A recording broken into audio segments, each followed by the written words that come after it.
जमीन दूसरे चांद का खैर मकदम करने के लिए तैयार। वैसे तो करोड़ों बरसों से हमारी जमीन के इर्द गिर्द बस एक ही चांद चक्कर लगा रहा, मगर अब हमारा सियारा एक और चांद का खैर मकदम करने के लिए तैयार है। 2024 पीटीएस नामी सियारा 2 माह के लिए हमारी जमीन का छोटा चांद यानी मिनी मून बनने जा रहा। 29 सितंबर से ये सियारा जमीन के मदार में चक्कर लगाना शुरू करेगा और 25 नवंबर तक यहाँ मौजूद रहेगा।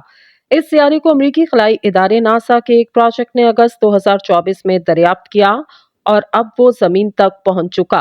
ये सियारा अर्जेना नामी सियारों की पट्टी का एक हिस्सा जो सूरज के गिर्द घूमता, मगर अब वो जमीन के करीब पहुंच रहा और हमारे सियारे की कशिश इसे मजीद करीब ला रही। नवंबर के आखिर में वो जमीन के मद्दार से निकल जाएगा और निज़ाम शमसी में अपना सफर जारी रखेगा। साइंसदानों के ख्याल में ये जमीन के 25% हिस्से के गिर्द चक्कर लगाएगा। ये चांद हमारे लिए देखना मुमकिन नहीं होगा, बल्कि छोटी टेलीस्कोप से भी नजर नहीं आ सकेगा।